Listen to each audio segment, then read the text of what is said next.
Hey, Divine Ones, it's Jerome Braggs, and I know it's not my usual time of Sunday to come and do a live with you all, but these are different times, and we're in different times, and I've been getting a lot of questions from you all in follow up to the videos I've been doing, the past two videos I've been doing, where I've been speaking about the divine messages behind what's going on around the world with the coronavirus, what this is inviting you to, what this is asking of you.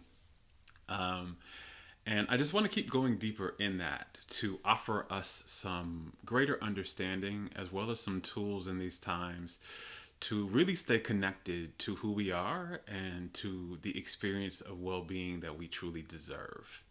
So, in today's video, I'm going to be doing three things. One, I'm going to kind of reiterate what we talked about in the last video. So if you haven't seen the last video yet, I highly recommend that you watch that one as I shared some of my thoughts on what's really going on with the coronavirus in a deeper way.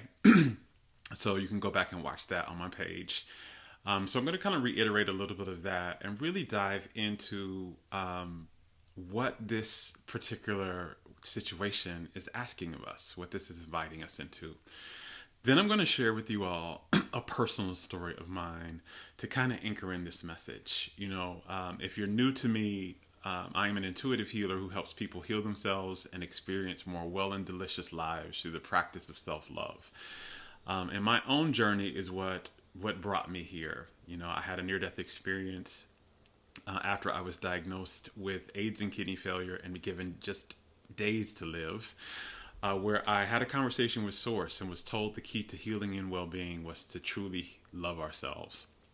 And after that near-death experience, my life became a masterclass in what it really took to be well and live well as a soul having a human experience. And AIDS and kidney failure were my teachers of that class. They really taught me. I learned so much from them and that journey from them that has prepared me for things like this today and has prepared me and allowed me to live a very healthy and very delicious life. And so that is really what I want to share with you. I want to share a personal story with you all that help me understand why challenges arise and help me really move through those challenges quicker, one, and in a way that is miraculous and magical. And I want to share that story with you today because as I've been thinking about this, or about all of this stuff that's going on with coronavirus, there was one experience that kept coming up in my head that I've lived through that I want to share with you all around this. So, and hi everybody that's tuning in. I see all of you all. Someone's tuning in from Connecticut. Hello. It's still morning here, so it may not be it might be afternoon where you are. But wherever you are in the world, hello, and tune in today.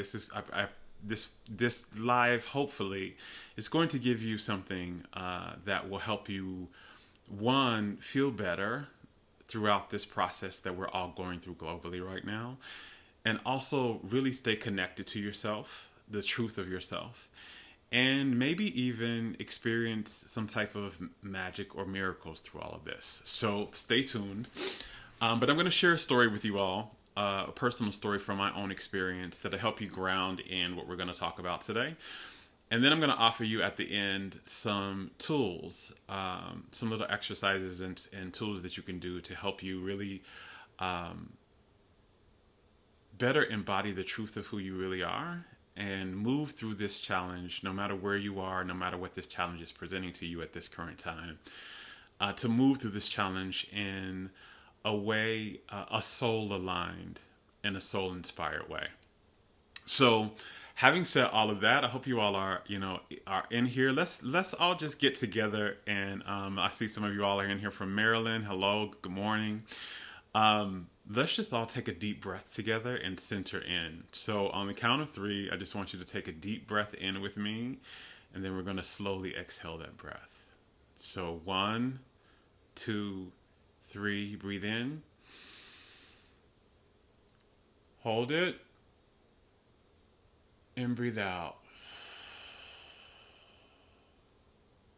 And let's do that one more time. 1, 2, 3, breathe in. Hold it and breathe out.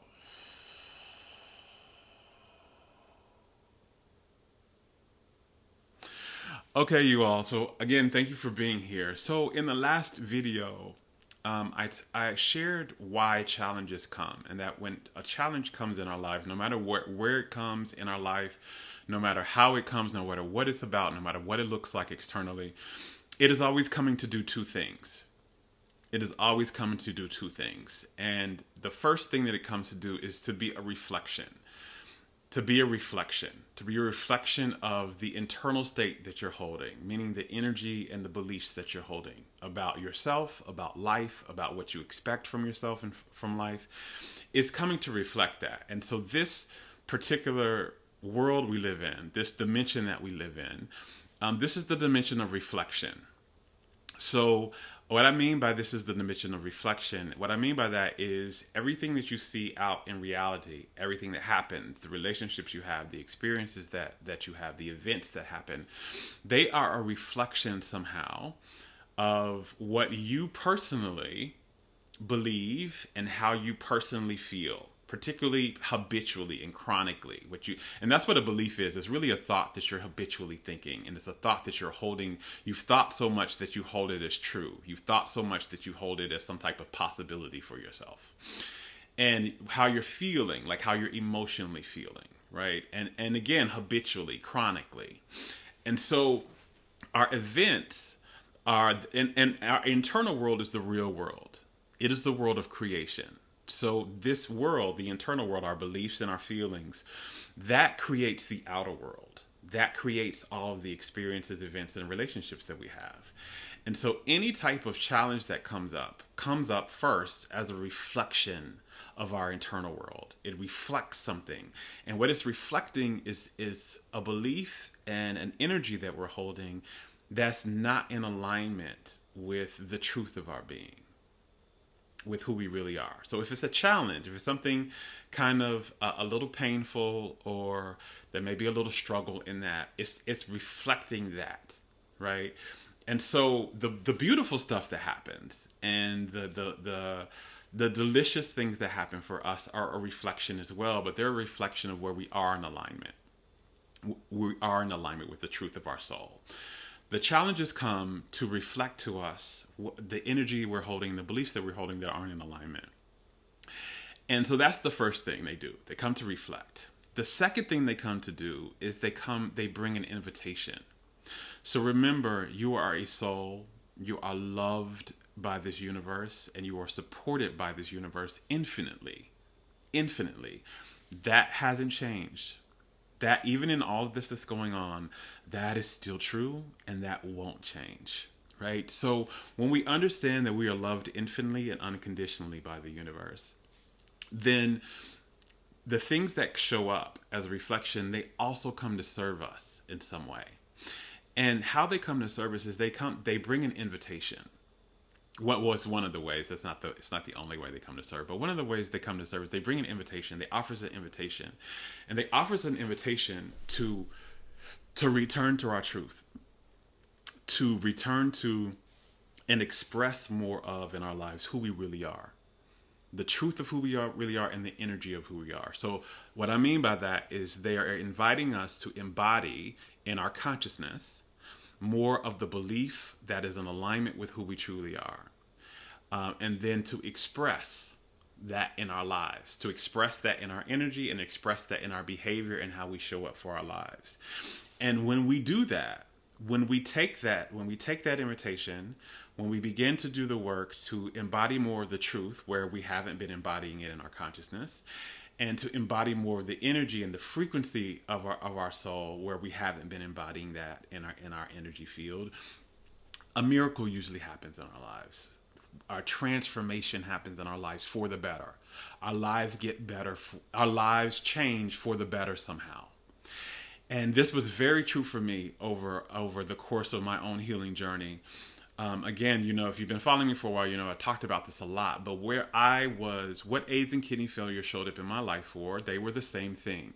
They were a challenge. They were my greatest challenge that I had ever faced. And they came, one, to reflect. the first reflection that they had, right? And if you've been following me for a while, you've heard me talk about this a lot. AIDS was a reflection of where I believed that I wasn't enough, where I believed that I wasn't attractive enough, where I believed that my body wasn't attractive enough, I wasn't desirable enough, where I believed that there was something wrong with me. And I see some of you all posting questions, and I'm going to get to those. I promise you. So if you have questions here, post those. There will be a section where I answer the questions later. But AIDS was a reflection to me of where I felt like something was wrong with me. I felt like, my body wasn't enough. My body was undesirable. It was too fat. It wasn't attractive. I also felt that something was wrong with my sexuality, being attracted to the same gender. And I also felt like, something was wrong with me because I had intuitive gifts and I was growing up in an environment a religious environment, and that was looked at as something sinful and something wrong. And so that AIDS and kidney failure was a reflection of where, AIDS was the reflection of where I believed I wasn't enough and something was wrong with me, particularly with my body and my being. Kidney failure was the reflection of where I felt exhausted and drained, where I felt not free and exhausted and drained. That was the reflection and the behaviors and the energy in my body where I was feeling so tired. I was taking on too much. I was always stressed. I was always in overwhelm. And I also didn't feel free because I wasn't ever being my full self. I wasn't expressing my sexuality. I wasn't expressing my intuitive gifts. I wasn't expressing aspects of my own personality because I feared that I would be rejected or ridiculed, or that people would think there was something wrong with me, or they would withdraw from me and remove their love from me. And so those were reflections for me, right? And then at the same time that they showed up, now they weren't just showing up to reflect. They invited me. They were invitations for me to begin to embody the truth of my being. So where I felt ashamed and where I felt not enough before, it was an invitation for me to do the work of feeling love for myself, of feeling enough and feeling worthy and feeling attractive and feeling desirable, unconditionally, and to holding that in my body no matter what I looked like on the outside, no matter what somebody else said to me, right? To holding that, the truth of my being in my body unconditionally. AIDS and kidney failure was the invitation to hold in my body, was the invitation to stop being to instead of being drained, and instead of feeling in bondage, to feel free and to feel charged and to feel nourished, to live a life that nourished me, to take actions and show up in my life in a way, instead of doing things that depleted and drained me, to do things that nourished and charged me. And then also, instead of, being in bondage, to be free, to be liberated. And so that was the invitation from that. So whatever shows up in our lives, it shows up in our lives to reflect to us our internal state of being, and to invite us to more embody the truth and the frequency of our soul. And this particular situation that we're all facing globally now is the same. And this is kind of what I talked about in the last video, but it is the same thing. It is reflecting to us where we're collectively out of alignment with the truth. And one of the things that, you can tune into what it's reflecting is, how does this situation make you feel? How does this situation make you feel, right? And for most people that I've heard from, and that most people, when I'm looking online and looking at my social media feeds, when I'm talking to people, when I go to stores and I hear people's conversations, most people, this situation makes them feel afraid. It makes them feel afraid. It makes them feel like their bodies aren't safe in this world. It makes them feel like their life isn't safe in this world. It makes them feel like all is not well. At the core, at the underlining core, that's almost really the message, that collectively is in the collective, that all is not well and we're not safe. And, this virus wasn't the beginning of that thought. We have been feeling that way across the world for a long time. And that's not the truth of the soul. That's not the truth of your being. The truth of your being is that all is well, The truth of your being is that it is safe in this world, especially it's safe in this world to be all of yourself, to be your whole being in this world. And your body is safe in this world. Your body was created to house the soul, and the soul does not house itself in anything other than something worthy of it, than something that is strong, than something that is beautiful, and something that is lovable, and something that is safe. The soul would not choose to incarnate in any type of situation where that's not true. So we just have these beliefs that, and our environments have been, our medias, our institutions, a lot of our social structures and environments have been pumping us since we've been kids, since we've been little children, with the message that you're not safe in this world. You're not safe as a woman in this world. You're not safe as a black person in this world. You're not safe as a person on the LGBTQ spectrum in this world. You're not safe if you live in a certain area of the city. You're not safe in a certain area of the world. You're not safe if you look like this. You're not safe if you're not tall enough. You're not safe if you're too tall. It's just we've been inundated with this message and disconnected from the truth of our being. Been inundated externally with this message that you're not safe, and we started to believe it. And we've started to create circumstances because, again, this is the world of reflection. So if you believe something, you have to manifest an outward reality that affirms that belief. You cannot, if you believe something, you cannot manifest something that is the opposite of that. So if you believe that you're not safe, then you can't manifest a safe life. You're always going to be unsafe somehow. Either you're not going to have enough money, which is a manifestation of not feeling safe.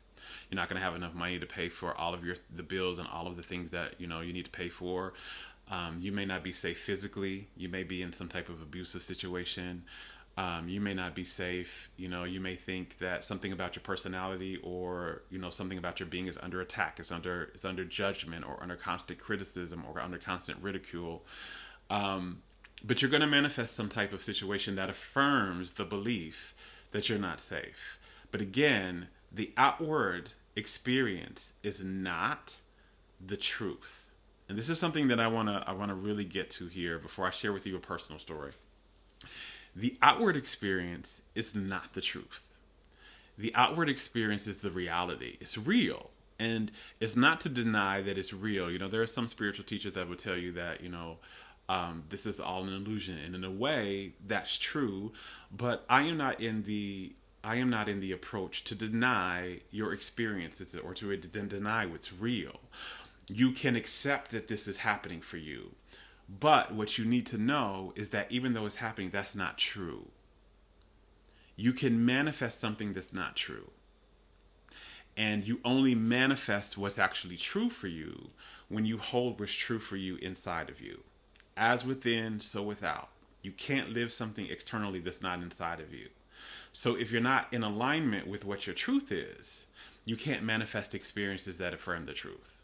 Right? So that's where the invitation comes in. So this thing that's happening right now is a reflection. From my perspective, it's a reflection of the fears we have that we're not safe in this world and that our bodies are not safe. Because again, our medical structure for the last several years, and I am not against Western medicine. My mother is a medical doctor. I love her. Western medicine helped me a lot during my healing journey. But the approach of Western medicine is missing a lot of the truth. And a lot of the approaches that Western medicine has embodies a lot of shame and a lot of fear in our being, which disconnects us and actually hurts our health sometimes. Well, most of the times when it's inside of us. And one of the ways it does that is it makes you fear your body. And it makes you fear things. It makes you think your body is not safe, that things can attack you, that something can be created inside of your life that's out of your control, that your body's not safe, that it's fragile. Your body's super fragile. And those type of beliefs make you scared, and they make you view your body as this very weak and fragile thing that you need to always be on protection of. You need to be in war around. And that's not true. The body is dominant intention is wellness. The body's not only intention, it knows how to be well. It can heal from anything when it's given the right environment, and the right environment is mostly the right energetic environment. It can heal from anything. And it is strong. And it is and the thing that they're discovering now is your body is a reflection also of your beliefs, of your energy. If you believe you're weak, if you believe your body's not safe, then that's how it's going to show up in the world. If you believe that your body is strong, and there's been countless studies about this, countless studies around this, right? If you and the placebo effect is one of those very same things where they've looked at how people just they gave, for example, they would give someone a medicine. Someone was having some type of symptoms or they're having an illness. They would give someone a medicine and say, this is the medicine that heals this, and the person would take the medicine and that they would get better. And what they would actually have done was, instead of giving them an actual medicine, they gave them a sugar pill. It was just sugar coated in some type, and like in a pill form. But it was the person who believed that what they were doing was helping them. So it wasn't the sugar that made them better. It was their belief that what they were doing was working, and that what they were doing was helping them, right? And so they've done this countless of times, and have found that the placebos have been very effective. And so what I'm saying is, it is your belief that is causing these things, right? And so when you understand that, then the challenge one is coming to reflect, and then it's coming to invite. It is coming to invite you to embody your truth more. And this is the great invitation of this time. This is the great invitation of our time right now. The great invitation of our time is we are all, each of us, we are being asked and invited to embody as the collective, as humanity as a whole. And it happens first individually. You have to individually do this work yourself. But we are invited as humanity first to embody more of our truth. To embody more of our truth, to embody the truth, and what is the truth? So the truth of the soul is love. The truth of the soul is love. And, you'll hear me say this many, many, many times. You've heard this in other videos that I've done, but I want to share this again because you can't hear it enough. You have to hear it enough until you really know it as the truth and you live it. So the truth of the soul, the truth of love, there are really kind of like four main truths of love. The first is that all is worthy. All is worthy. Meaning all of you and all of us are worthy. All is appreciated about us. All is accepted. There is nothing rejected. There is nothing that is viewed as not enough. There is nothing that is viewed as not appreciated, not valuable. Right? So that's all of you is worthy. That's the first truth. The second truth of the soul and of love, and this is the truth that we are being asked right now to embody in a deeper way. That truth is that all is well. All is well. Everything is okay. Everything is being held. All is serving. All is well. That there is nothing happening here. There's nothing to fear. Not in this lifetime or the next, right? That is the truth of the soul. The third truth of the soul is you are safe in this world, and this world is a safe place for you to be in. You are safe in this world, and this world is a safe place for you to be in. And then the last truth of the soul, and this is not really the last, these are like the main truths of the soul, but for this conversation, the last truth of the soul is that all is one. All is a part. All is connected, right? Even though it looks like we're separate, even though it looks like I'm over here in my house in this separate body and you're over there in your home, you may even be in your pajamas. If you're in, the social distancing and you're being in your home, you may be right. You may not have even gotten dressed right now. And you're looking at me and you're saying, that's not me over there. That's a whole separate thing. But the truth is we are all one, having the illusion of separateness, having the illusion of it. And so that is the truth, right? These are the truths. And you're going to be asked throughout your life, no matter how long you live, no matter how well you live, no matter where you are, Throughout your life, you're going to be asked at varying times in your life to take a deeper dive into those truths, to embody those more in your belief systems and in your energy field, how you feel. And right now, the great invitation is for us to embody more of the truth that all is well, no matter what it looks like on the outside.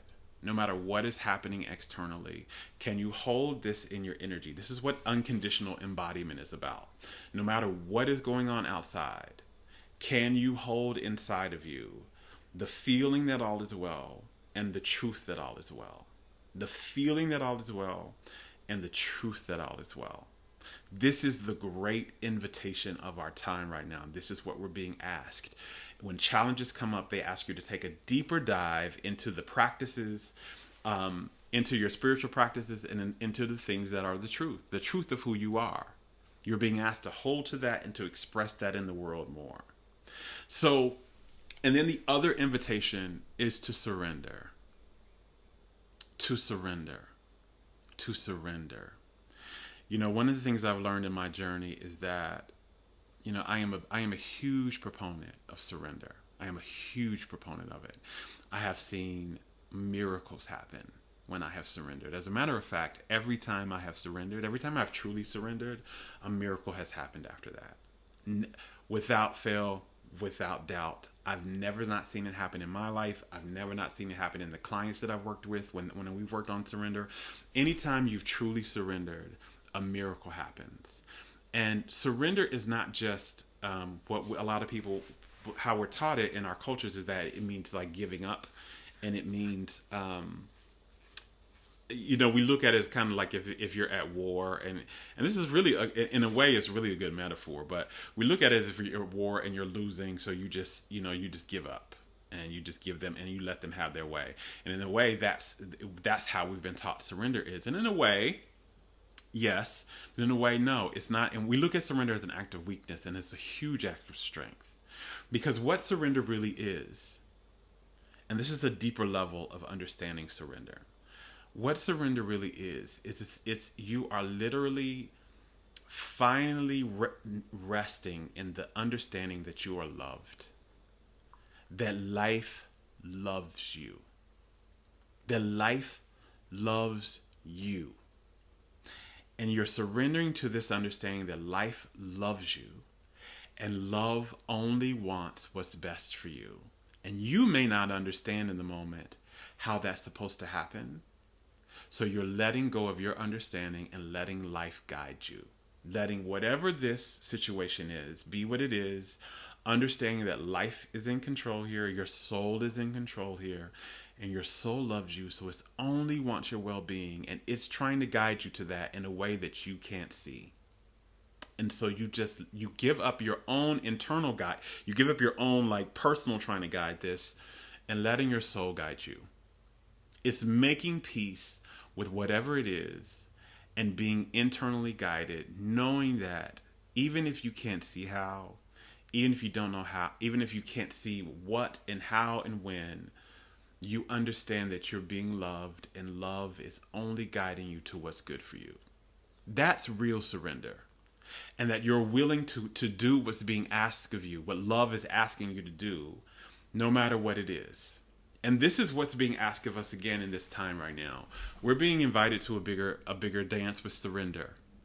Right? And so surrender is also another aspect to understand about surrender is surrender also is a offering up, almost like a sacrifice. You're offering up your preference.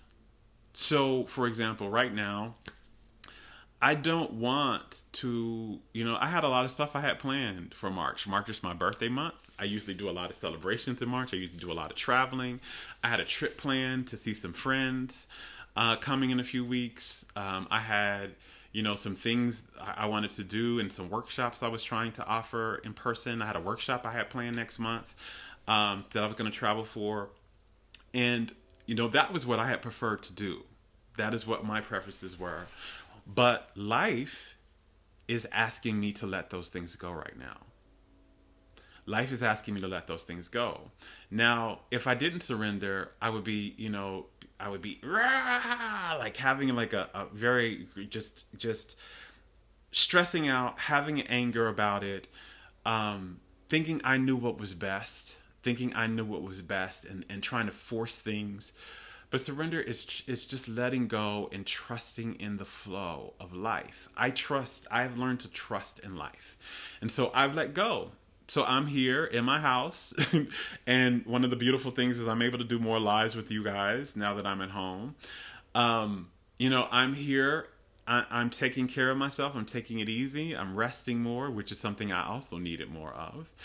And that's kind of surrender. I'm letting go of my preferences and showing up for what life is asking me to do. And that's the invitation for us all right now. We may not prefer to be on lockdown. One of the great things, if you've been following me for a while, one of my favorite things in the world to do is to go out to eat. I love going out to eat. I probably go out to eat at least twice a week. I like to go out to eat with my friends. That's how I catch up with them. I love trying out new restaurants. I love food, period. So going out to eat, well, the restaurants are closed here, so we can't really go out to eat. I can't do that. And instead of me, pushing against this and resisting this, I'm going to accept it. That's another aspect of surrender. It's just to accept what life is offering you and asking you to do. Trusting while you accept that life loves you, and whatever it is asking you to do, whatever is showing up for you, whatever it is, that particular thing is there to serve you and to bring you to a higher level of well-being somehow. It is not there to diminish you. It is not there to take away from your experience of well-being. It is there in some way to help you experience a higher level of well-being because of it. And you have to trust that and you're trusting because, one, here's the truth, you guys. You're trusting this because you can't see everything. From this perspective, from your human perspective, and from wherever you are in your life, however old you are, whatever degrees you have or don't have, whatever experience you have or don't have, I promise you, you don't have the broadest view of things that your soul has. You don't have the broadest view of things that the universe has. You don't have it. That view, your soul can see everything. It can see exactly how this thing that's happening is going to lead you over here. It's going to lead you to here. How you're going to learn this from this experience. You're going to gain this. That's going to help you experience this thing that you've been dreaming about. But you can't see it from here. And if you try, but you think you can, you think you know what's best. You think you know the best actions to take. You think you know what should be happening for you right now. And you don't. You really, really don't, because there's no way, no matter how smart you are, no matter how, enlightened you are, no matter how open your chakras are, no matter how high your vibration is, you still cannot see all the pieces that are moving. You cannot, but your soul can, and your soul does. And so from your perspective, you think you know how things should go. And when you hold to that perspective, that you think you know, and that you get stressed when things don't go out the way you think they should go, and that you try and push and force and try to make your way instead of surrendering to what's offering, you get in the way of your blessing. You get in the way of your evolution. You get in the way of this miraculous and magical thing that's trying to happen for you, because you think you know how it should go, and how it really should go is something way over here and you're way over there. Or you get so stressed out, you hold your energy in a space that doesn't allow the good to come through you. Surrender is so important in these times right now. So important in these times right now. Because I promise you, whatever's happening is happening to serve you somehow.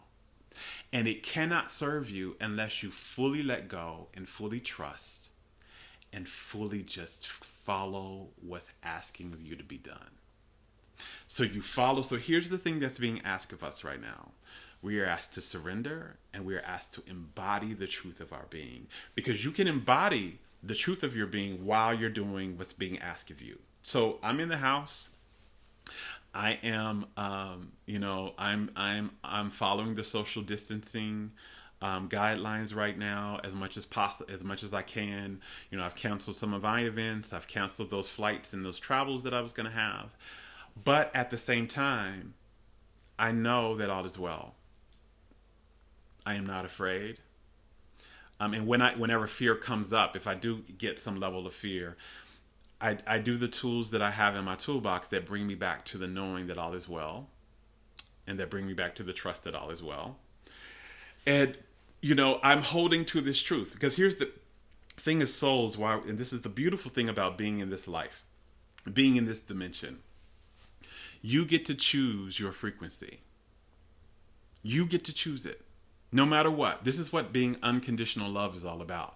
You get to choose like whatever frequency you want. You can choose one that is in alignment with love, or you can choose one that's not. You can choose it. And you can choose it no matter what's happening. That's the unconditional part of it. You can choose to be at ease. You can choose to trust that this situation is going to work out in your favor. You can choose to hold a frequency of positive expectation, like, oh, no matter whatever comes out of this is going to be really good for me. You can choose to hold that, even if it doesn't look like that on the outside.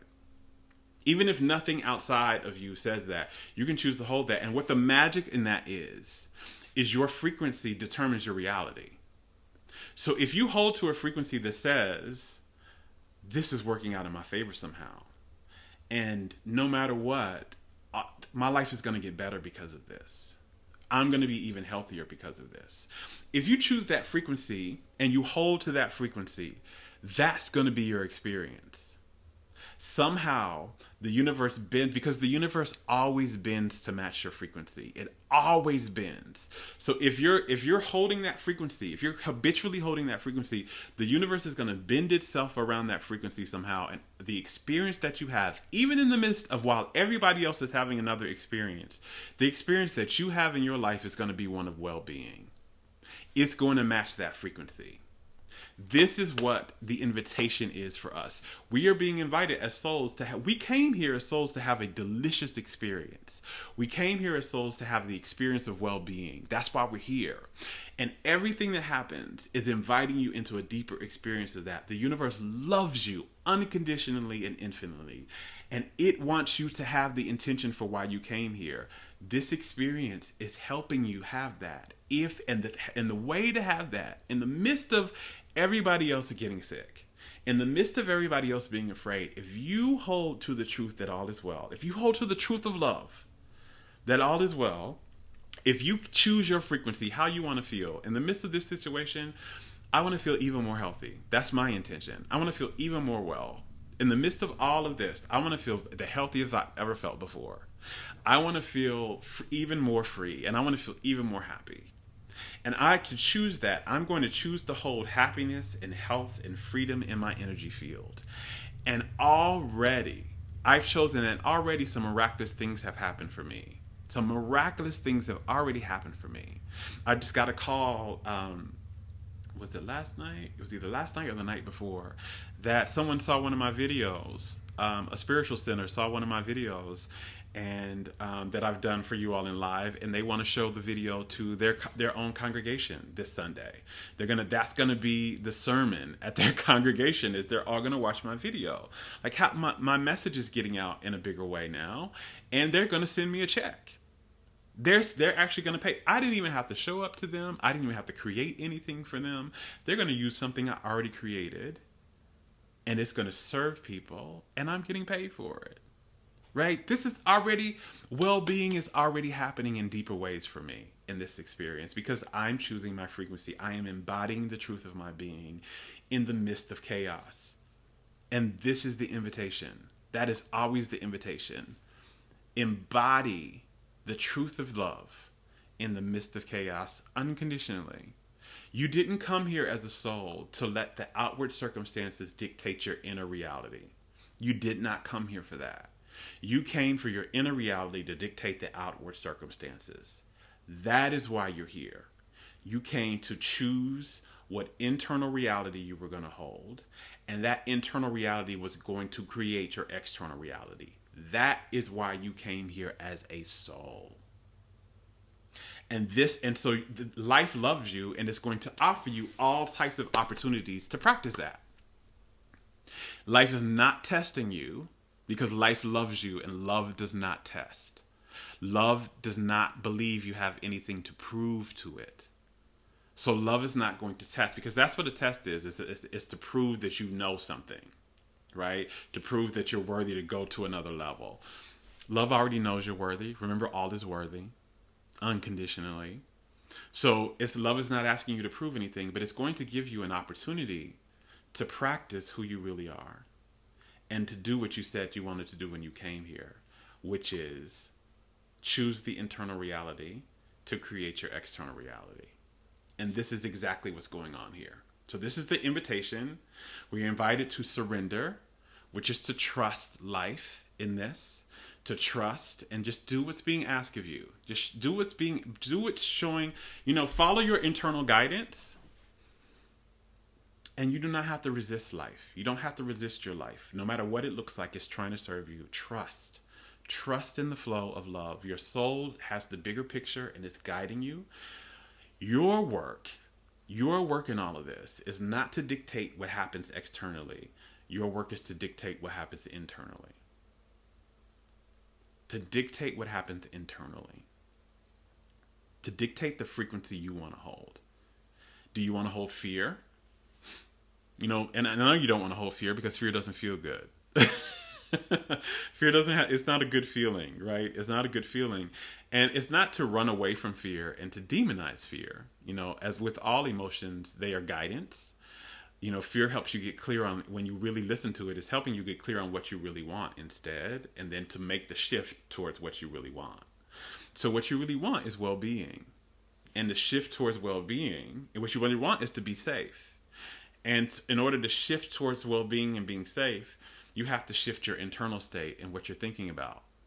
You have to believe and start thinking more thoughts that are in alignment with I'm safe in this world, that all is well. That even though, one of my favorite mantras, by the way, and I said I was going to give you some tools at the end of this, but before I share with you this story, I'll close with my story. But I'm going to give you some tools. One of my favorite mantras to use in times of chaos, in times of crisis, in times when things happen where I'm not really understanding why it's happening, or I'm not really understanding how I can move through all of this. I may not be able to see, the how this is going to work out. I want to trust that it is. My favorite mantra is, even though it doesn't look like it right now, and even though I can't see how right now, this situation is going to work out in my favor. All is well. I am safe. Even though it doesn't look like it right now, and even though I can't see how right now, this situation is going to work out in my favor. All is well, and I am safe. If you do this in the morning, when you wake up in the morning before you get out of bed, and you just put your hand on your heart, you can put both hands on your heart if you want to, and take a deep breath in. On the edge of your bed, right before you get out of bed, just on the edge of your bed, take a deep breath in and say this out loud to yourself. Even though I can't see how right now, even though it doesn't look like it right now, this situation is going to work out in my favor. All is well, and I am safe.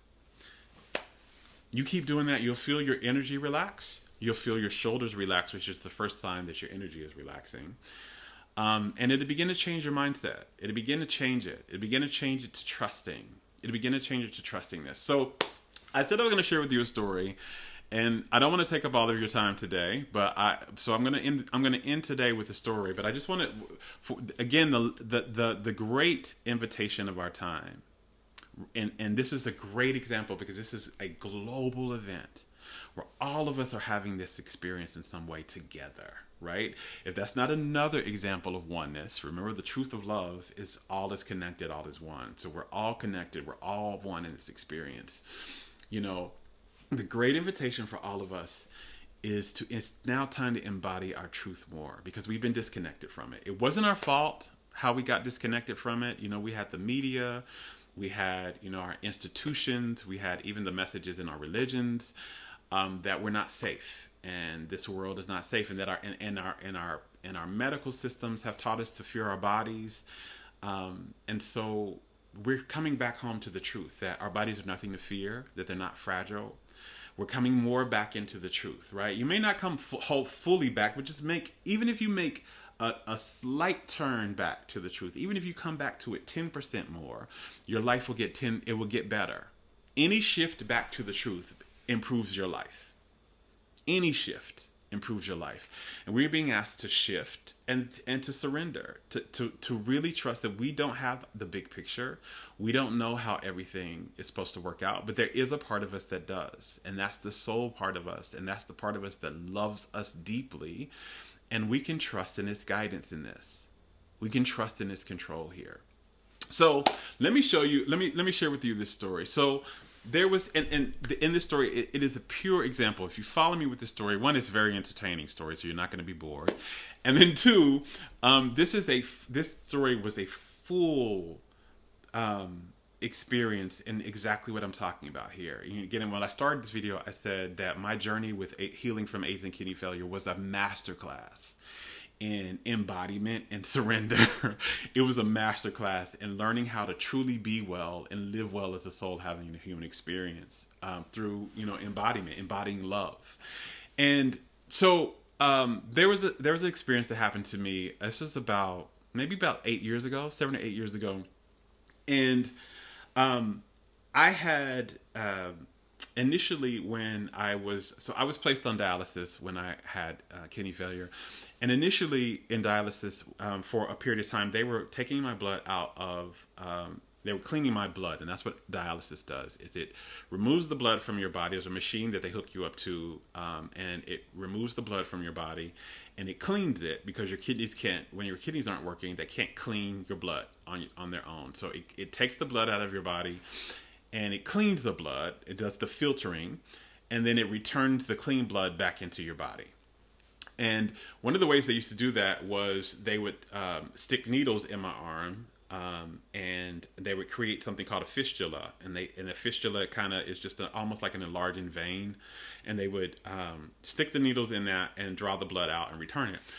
Well, my fistula got clotted and it couldn't work anymore.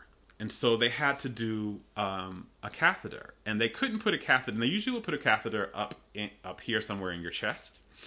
But they couldn't put the catheter in my chest because my veins up here were too small.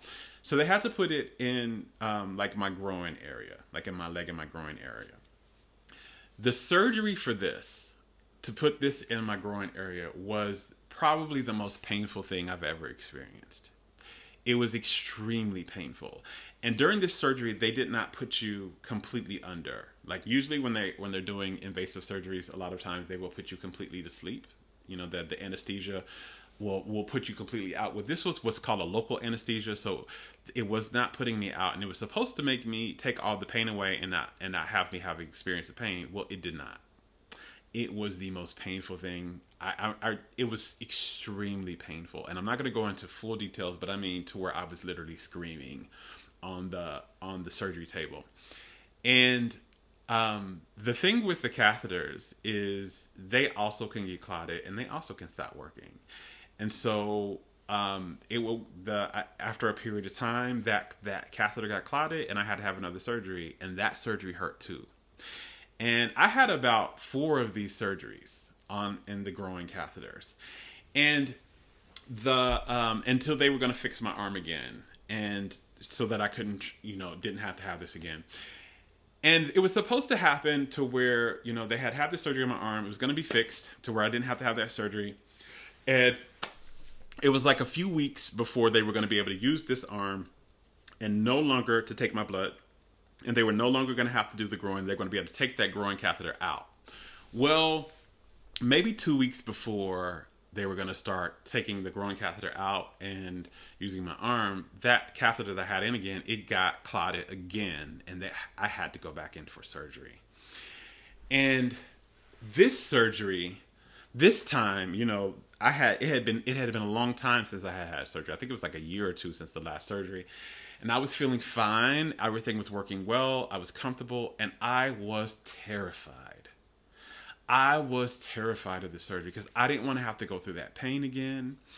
I had had several of them by now, so I knew what the experience was. I knew it was extremely painful. I knew that no matter what, no matter how much local anesthesia, local pain medicine they gave me, it didn't help.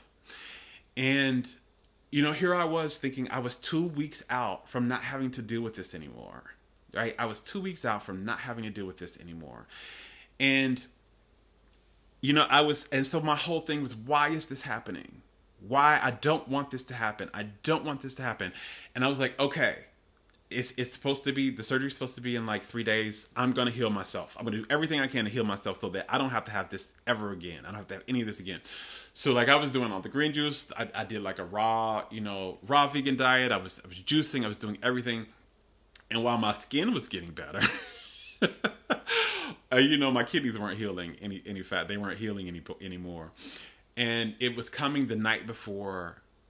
Actually, it was the day of my surgery. This didn't happen the night before. So this is the day of my surgery. And I am in.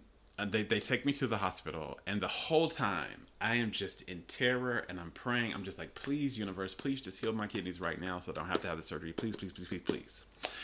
And they take me into the surgery, prep space, and it's like maybe 2 hours out before I'm getting ready to have the surgery, and they're prepping me to have the surgery.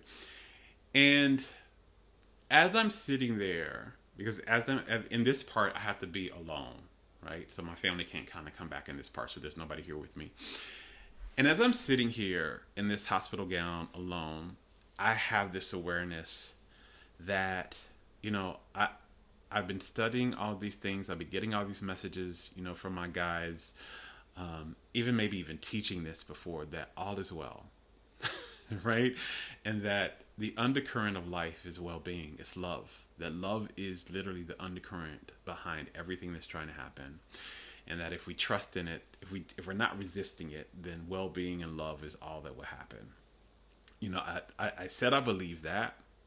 I had taught it to other people. I had read it from other people. I had heard it from many other spiritual teachers. I had heard it from my own guides.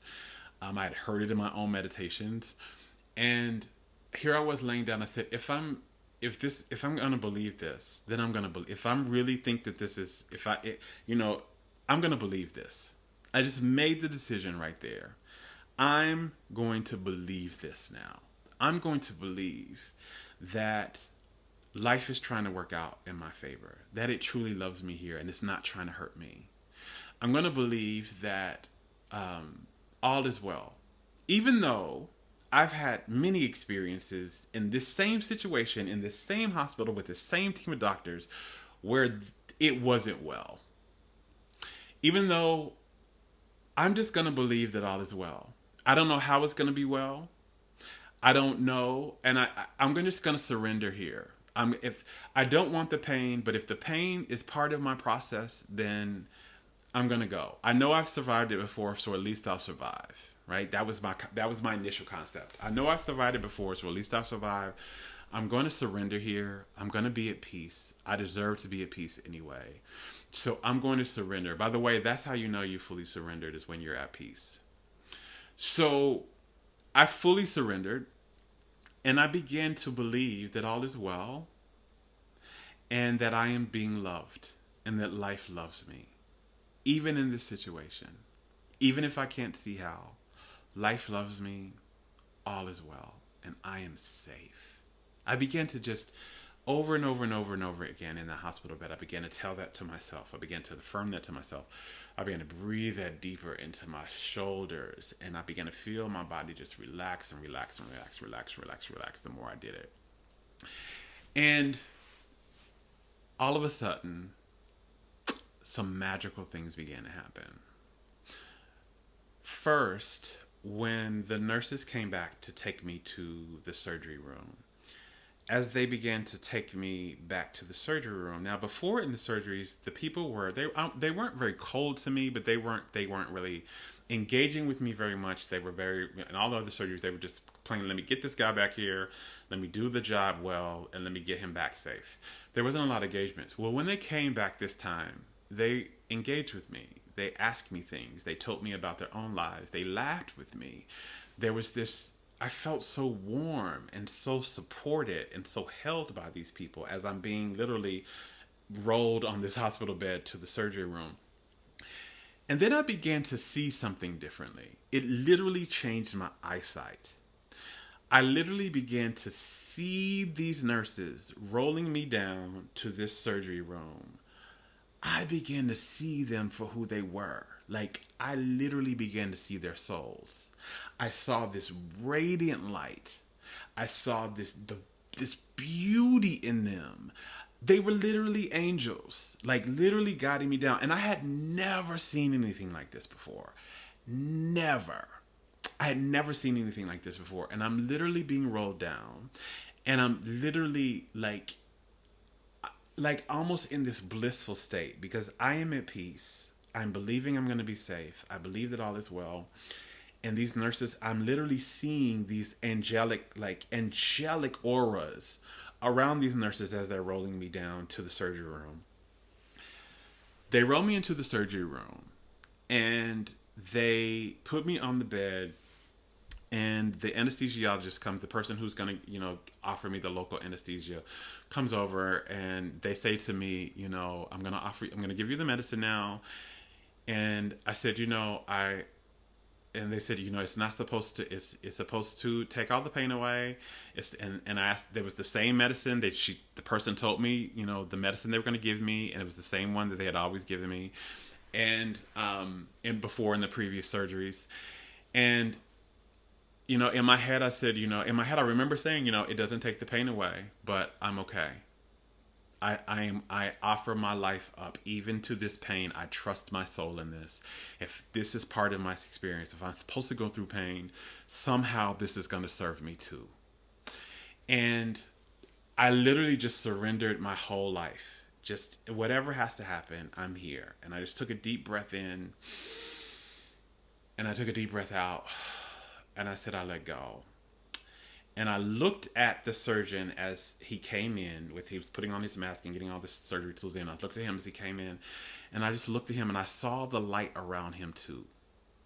And I saw his aura, and I saw his soul too. And I knew that no matter what in this experience, even if it's painful, I'm being held, and I trust life. And he asked me, was I ready for the surgery? And then that is the last thing I remember. Because I completely went out. I completely went out. I have had that surgery. So I told you I had at least like 4 to 5 surgeries in the groin before. I'd also had them in my chest previously. Like I told you, they couldn't put them anymore in my chest because I had them in my chest before and my veins became too small. So they couldn't. I had like 10 of them in my chest before. I know that surgery. I know that surgery in and out. And it's always been painful, and I've never been knocked out. This time, I was fully knocked out. I didn't feel a thing. I was fully, the next thing I remember, I was being woken up in the recovery room. And a lot of times with this surgery, it affects my walking, right, after a while, because it's a lot of pain, and so I couldn't really walk. Even sometimes I literally had to walk with the cane for several months afterwards, because my normal gait, I didn't have it. It was too painful, and it took me about 3 to 4 months before I could start to walk unassisted. I literally could walk right off of the recovery table. There was no pain. There was nothing associated with this at all. I had no pain. I had no recovery time. I didn't have to walk with the cane. It was almost just as if, again, it was helping me out without there having to be any suffering on my end whatsoever. And it just led me to a greater experience of well-being.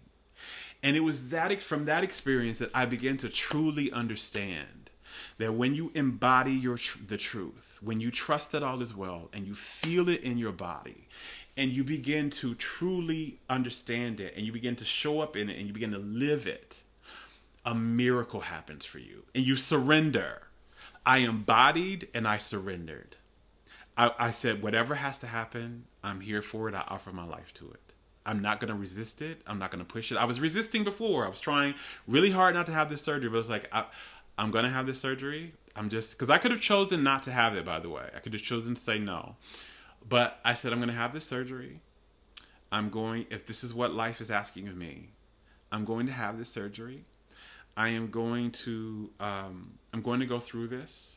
If pain is supposed to be this process, then I surrender to that as well. I surrendered all.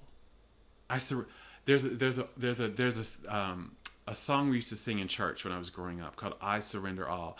I surrender all. I surrender all to thee, my blessed Savior.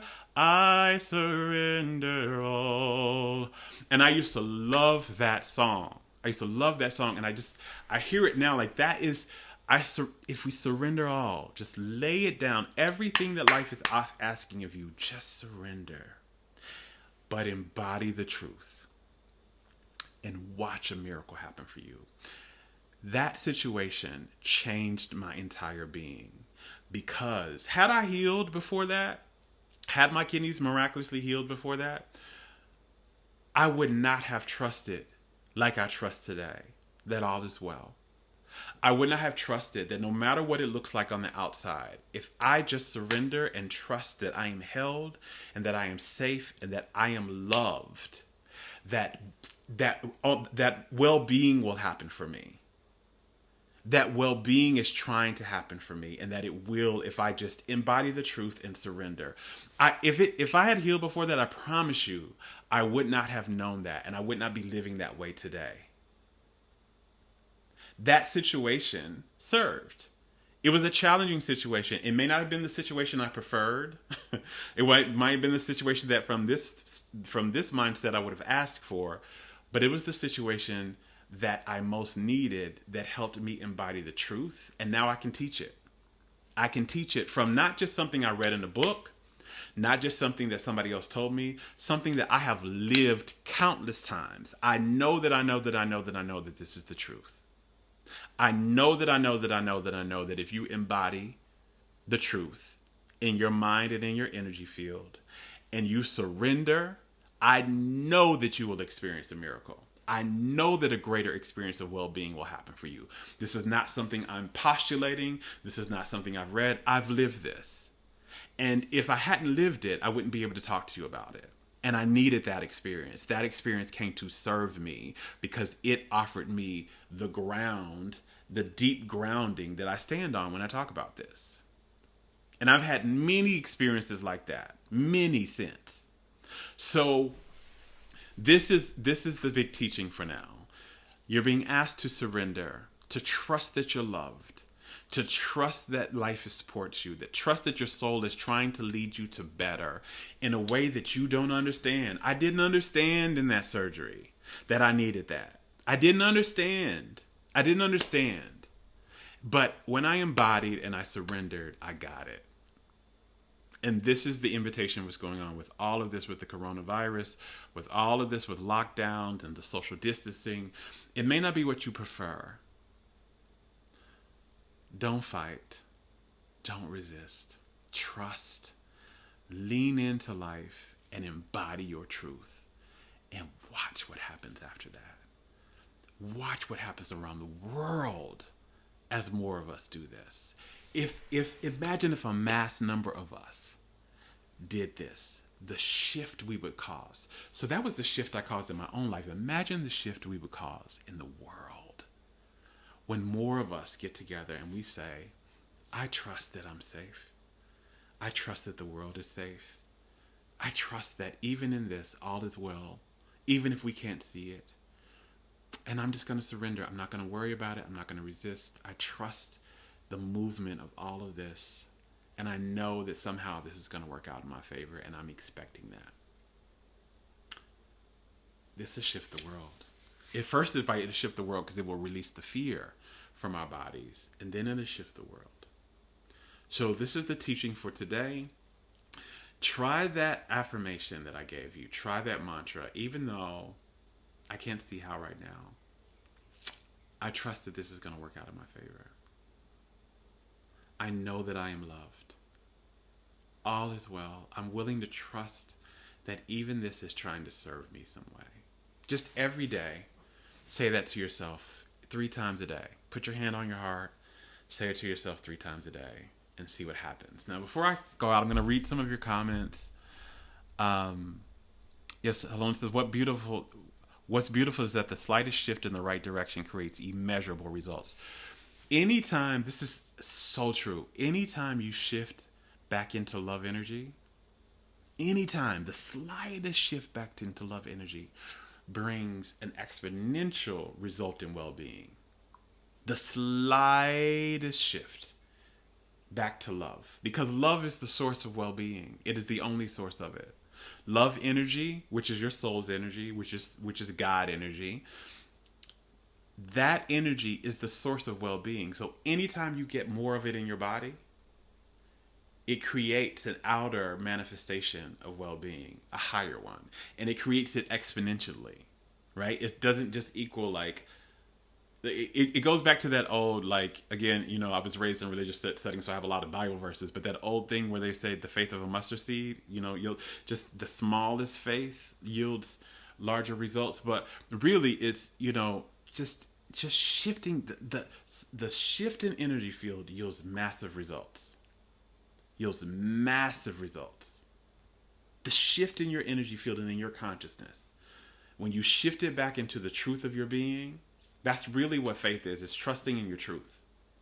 When you shift it back into the truth of your being, and you believe it in your mind and you feel it in your energy field, right? So when I believe that all is well, I feel at ease. I feel at peace. Right? I expect good things to happen. I have a positive expectation in my energy field instead of a negative one, which is worry. When I have that in my energy, great things happen. Miraculous things happen. Magical things happen. Dictate what happens internally. Powerful statement. That's the only thing I can really control. That's the only thing you can control. You can't, the only thing you are in control of is your internal state. How you feel and what you believe. Now, you're not in control of how those beliefs initially got in there, but you are in control of what you choose to believe now. You are in control of what you believe now, and you are in control of what you want to feel. So your frequency determines your reality. You get to choose how you want to feel. You get to choose it every day when you wake up. How do I want to feel today?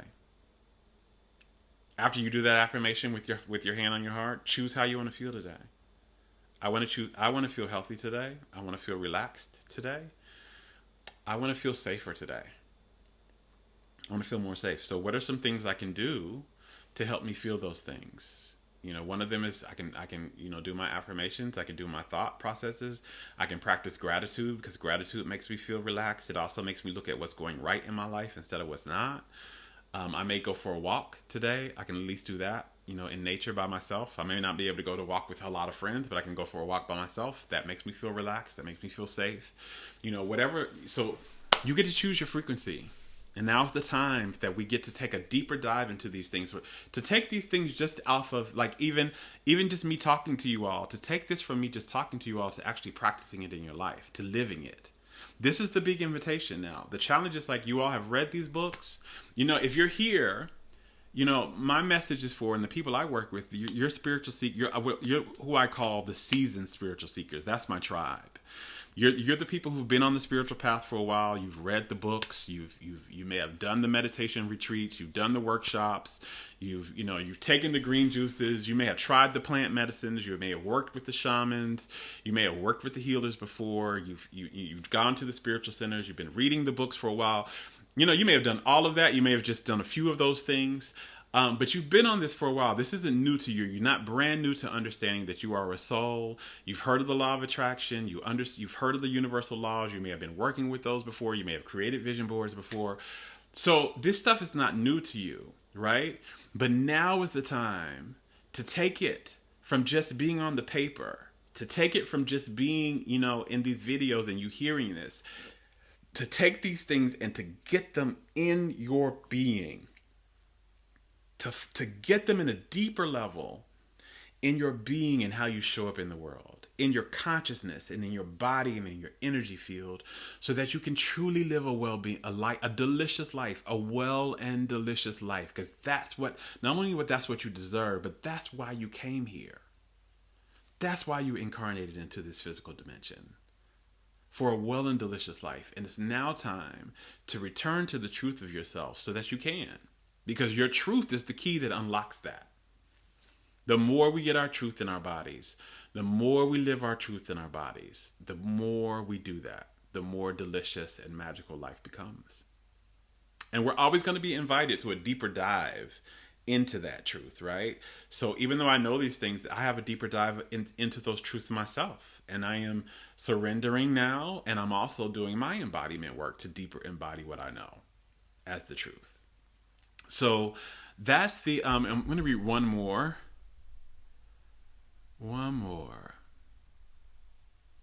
Yeah, so, so there's a question. What do we do about fear? I'm going to be doing, probably on Saturday or Sunday, I'm going to be doing a meditation in my next live for you all. So tune in for that. A meditation that is going to help you release any fear out of your energy field. To release any fear. I'm going to be doing a meditation. I'm not going to offer that in this one because we've gone long enough. But in the next live, it'll just be a meditation, and we're going to go through that together. Yeah, so as you know, again, and someone's asking about, money. I know a lot of you all, and my heart goes to you. Some of you all have been, the work has stopped because your place of work place of business has closed for now. It may have closed indefinitely. Use that situation as the invitation to come back in your truth. Even though it looks like I don't have enough, all is well. And all of my needs are going to be met because I am loved. Life loves you. Life is not trying to make you suffer. Life, again, if you are loved, deeply loved by someone, they don't want to see you suffer. They don't want to see you in pain. They don't want to change you. They want you to be who you really are, and they want you for all your needs to be met. And if they can offer that, if they have what you need and they can give it without hurting themselves, they're going to give it to you. That's the same thing that happens when we love somebody. If someone I love needs something and I have it and I can give it to them without, it hurting me, I give it to them, right? I give it to them. I give it to them without question. Well, the universe is not hurt by giving to us at all, and it loves us more than we can understand, so it's always trying to give us what we need. It's always we have to be in the energetic state that allows us to receive it, and the energetic state is your truth. So now, this is the invitation. On the outside, it looks like all hell's about to break loose. It looks like I'm not going to be able to meet what I need. It looks like things are not going to work out for me. I'm going to trust even in this situation, and I'm going to surrender, and I'm going to trust, and I'm going to hold in the energy. Even in this situation, I'm going to hold that my needs are met, that everything is okay, that I have an abundance of money. You get to choose your frequency.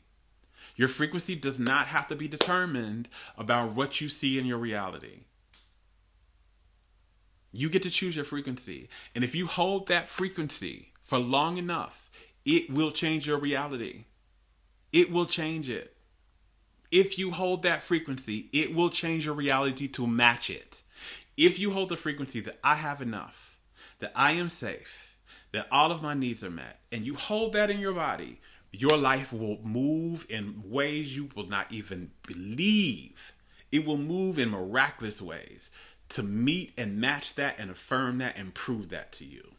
I promise you, I have countless experiences in my life, especially around money, when I didn't have a dime and I needed thousands of dimes because that's what I needed. I had things to pay, and I had bills, or I was about to be evicted, or whatever this was in my past with that. And when I chose instead to hold to the truth that my needs are met, that life loves me, and that I have enough, and I didn't look at lack and feel worried. I looked at abundance, and I felt abundant, and I felt supplied for. Money came out of the ethers sometimes, and I always got my needs met. So again, I am not teaching you anything that I've read in the book. I am not teaching you anything that I have not lived. I have lived this, and I have lived it countless times. Embody and surrender and watch life move mountains to support your well-being. I love you guys. Thank you for being in this tribe. Until next time, go love yourself. Bye.